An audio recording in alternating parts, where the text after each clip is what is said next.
Hi, and welcome to this live reading from License to Bite, a paranormal romantic comedy, New Orleans Nocturnes Book 1 by Carrie Pulkinen, and this is presented by Itsy Bitsy Book Bits. Chapter 1.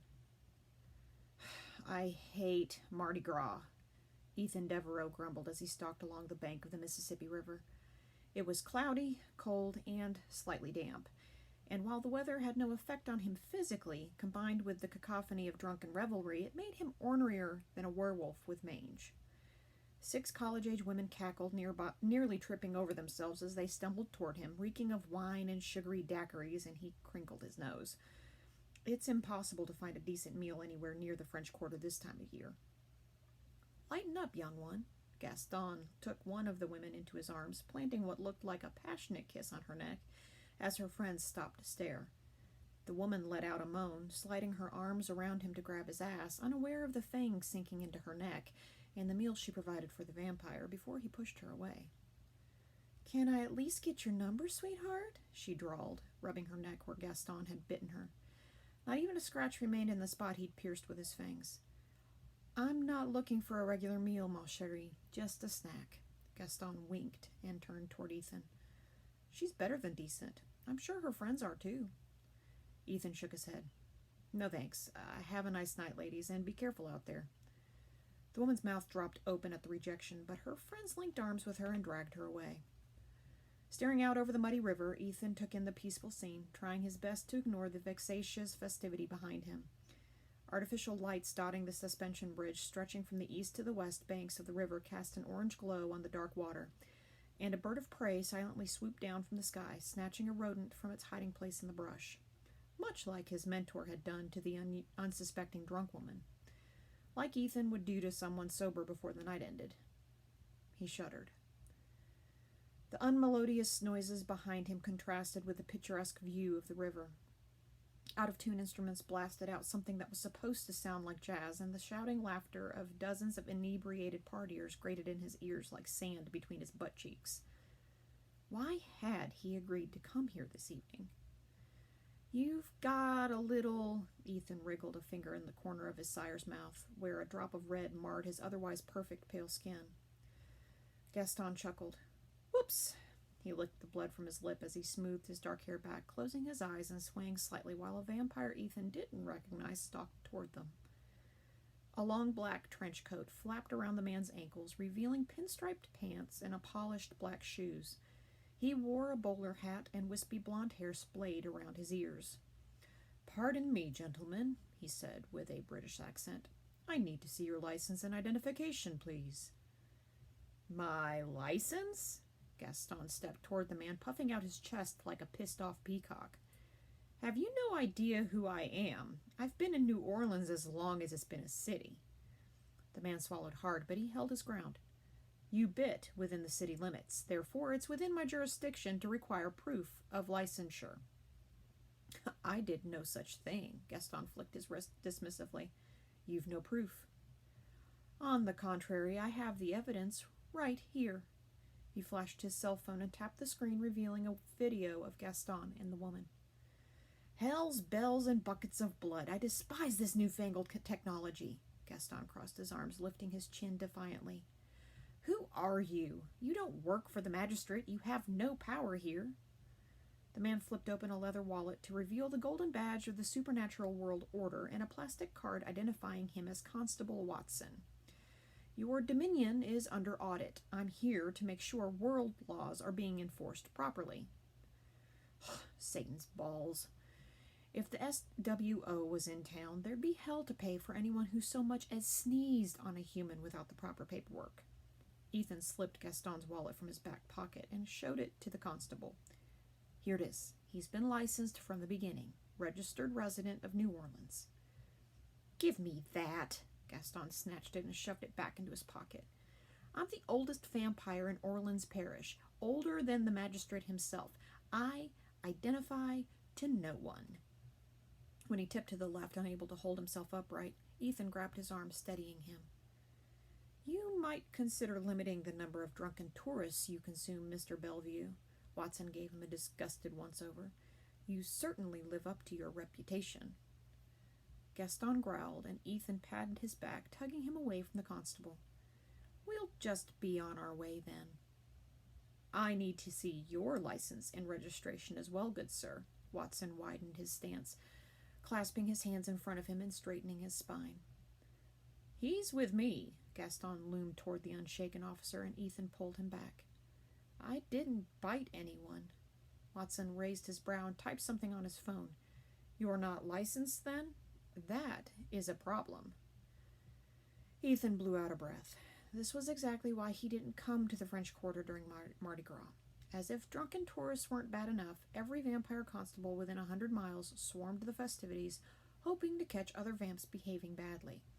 And now the SWO had sent in their own troops? "I have a license." He pulled his wallet from his pocket and showed the identification to the officer. "But if I'm not biting, I don't see why it would be a problem if I didn't." Watson squinted at the ID and typed the information into his phone. "Haven't you heard the new mandate?" Ethan shook his head and glanced at his sire. Gaston rolled his eyes, threw his hands in the air, and stumbled toward a bench before plopping onto the seat. "All vampires living within 100 miles of a populated city must be licensed," Watson said. "The grace period ends tomorrow." "And if they're not?" "Why, they'll be staked, of course. Have a good evening, gentlemen." Watson tipped his hat and strolled away. "Did you know that?" Ethan sank onto the bench next to his sire. Gaston waved an arm. "It may have been mentioned at a meeting of the elders last month." "Last month? And you didn't bother to tell me?" "You receive the magistrate's email newsletter, do you not? It's his first attempt at harnessing 21st century technology. Rather bold, if you ask me." Ethan clenched his teeth. "It probably went to my spam folder." Leave it to him to miss an email from the ruler of supernatural Louisiana.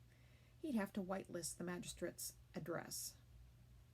Precisely why he should resume sending paper letters. The post office is much more reliable. "It's actually not." He fisted his hands on his thighs. "You could have mentioned the new mandate. It seems like a big deal getting staked for not having a license, even if you're not biting." "You have a license, trained by the best damn vampire to ever walk this continent, I might add." He leaned his head back and closed his eyes. "You haven't sired anyone, so you've no one to teach. Our bases are covered. It's of no concern." He opened one eye. "You haven't sired anyone, have you?" Ethan let out a sardonic laugh. "I never will." He couldn't even think about cursing another human to this endless macabre lifestyle. "No harm done, then."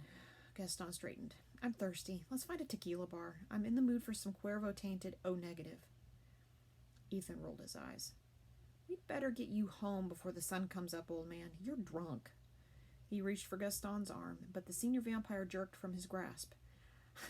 "I'm not drunk. You're boring. If I'd known what a bore you would be, I never would have turned you." Ethan's jaw ticked. "If I'd known what a drunk you were, I never would have let you." He ground his teeth, quelling the ancient memories. "You promised to end my suffering." Now he'd have to live with the pain for all eternity. "And I did." Gaston rose to his feet. "You were a lonely, miserable wretch when I found you. You were out of your mind, nearly killed when you stumbled into traffic, and if I hadn't been the one who'd run you over, you'd be an invalid now or dead." "You should have let me die." "But you wanted to live." He took Ethan's face in his hands. "I gave you a choice, and you chose life, my friend. It's a gift. Embrace it." He looked into his sire's ice-blue eyes, and the memory of that fateful night 25 years ago came into crisp focus. Gaston was right. He didn't want to die then any more than he wanted to now. He'd only wanted the pain to stop. Gaston patted his cheek. "I can ask the magistrate for permission to stake you, but I've grown rather fond of you." Ethan sighed, resigned. "I don't want to die." "That's my boy." Gaston wrapped an arm around his shoulders and guided him down the riverbank toward Jackson Square. "The emotional pain will heal with time. You're young, and you have your entire undead life ahead of you. Now, how about that tequila shot?" Ethan chuckled. "One more, and then we'd find a mule who hasn't drunk her body weight in liquor." "Deal. Although I'm suddenly in the mood for Irish whiskey." He followed Gaston's gaze toward a tall redhead tugging her reluctant friend down a side street toward an Irish bar. Whiskey it is, then. The place was packed, as were all the bars near Bourbon Street this time of year. The final parade of the evening had ended hours ago, giving the humans plenty of time to get shit-faced and the vampires a smorgasbord of unsuspecting victims. Mardi Gras and New Year's Eve were the only times a vampire was allowed to bite inside a bar. All other times of the year, they were required to have their meals in a secluded courtyard, an alleyway, or a bathroom stall, depending on how classy the vampire was. Vodka's nice, too. Gaston followed a blonde into the tiny dance floor, and Ethan leaned against the wall, crossing his arms and taking in the chaotic scene. Patrons shouted their orders at bartenders, who rushed behind the bar, filling glasses and opening bottles, running credit cards and taking cash. An ass filled every seat in the room, but 3/4 of the patrons stood, laughing and talking with old and newfound friends. 25 years ago, Ethan might have enjoyed it. He liked to let loose every now and then until the night he lost his fiancée, Vanessa. He closed his eyes for a long blink, making room for the pain expanding in his chest. If he were honest with himself, he'd admit the ache had subsided over the years. But the pain was all he had left of the woman he'd loved, and he wasn't ready to let her go. He let it resonate for another moment or two before opening his eyes and returning to the present. He'd never forgive himself for what happened to Vanessa, and he didn't deserve happiness, not an ounce of it. Shaking his head, he pushed from the wall and headed toward the dance floor. He'd given Gaston enough time to get his fill. It was time to go. He maneuvered through the throng of people and made it halfway to his destination before a brunette stumbled into him. She fell backward, but he caught her by the shoulders, setting her on her feet with ease. "Wow, either you're really strong or I've lost a few pounds since I last looked in the mirror."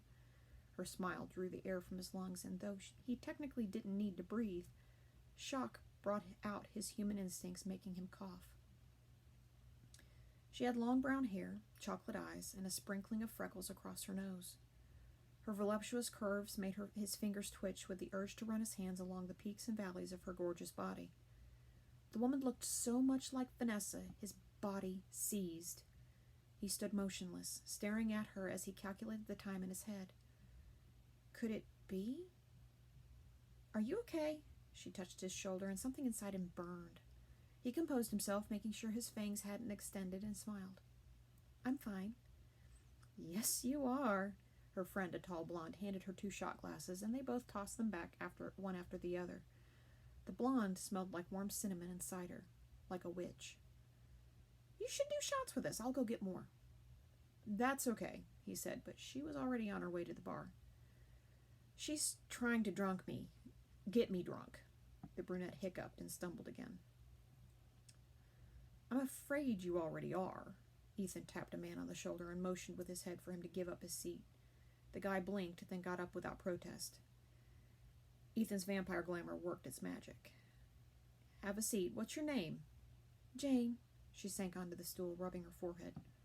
"I'm Ethan." "You're right." He tilted his head. "I hope I know my own name." "No, I mean I'm drunk. I don't feel very good." She held her stomach. "Shots, shots, shots!" Her friend returned, carrying 3 glasses filled with bright yellow liquid. "I don't know what these are, but the bartender promised they're good." "Sophie," Jane squinted at her through bloodshot eyes. "I believe Jane has had enough." Ethan held up his hands, refusing to accept the drink Sophie shoved toward him. "Fuck you." Sophie drank her shot and the one she'd brought for him. "Nobody tells Jane Anderson what to do." She handed Jane the glass. "Drink up, babe." "Except for you, I see." Ethan crossed his arms. Sophie gaped, and when Jane didn't drink her shot, she took the glass and set it on the bar. "Look, I don't know who you think you are with your looming presence and pecs you could bounce a quarter off of." She pressed her fingers into his chest. "Wow, is your ass that tight?" She shook her head. "Who are you again?" "Good evening, ladies." Gaston approached from the dance floor, and Sophie gave him a once-over, cocking a brow like she wasn't impressed. "It's time to go home, Soph." Jane leaned her head on the bar. "I don't think I'll make it much longer." "It would be an honor to escort you both." Gaston bowed formally, and Ethan caught a glimpse of Fang as he smiled. "Oh, no, that's not happening." Sophie crossed her arms and squeezed her eyes shut. "We can make it on our own. We can." She swayed and opened her watery eyes. "Shit. I'm starting to feel those shots. She spun toward a trash can and spewed the alcohol and part of her dinner into the bin. Get them out of here. The bartender pointed to Ethan and jerked a thumb toward the door. Jane rested peacefully on the bar while Sophie leaned a forearm against the wall, dry heaving into the trash can. I think I'm done.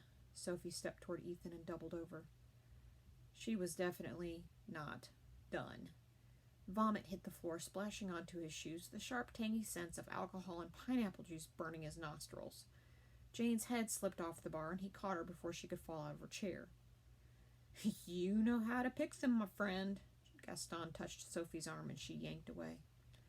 We're not going anywhere with you. Come on, Jane.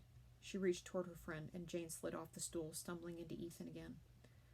They wouldn't make it to the door without help, much less all the way back to their hotel. Gaston shook his head, making a tisk sound as he brushed his fingers to Sophie's temple, activating his glamour. You will allow us to escort you to your hotel. Sophie's expression went blank for a moment before she blinked, scrunching her forehead and turning to Jane. Maybe we should let him take us. Our rental house is all the way on Esplanade. We can't walk that far.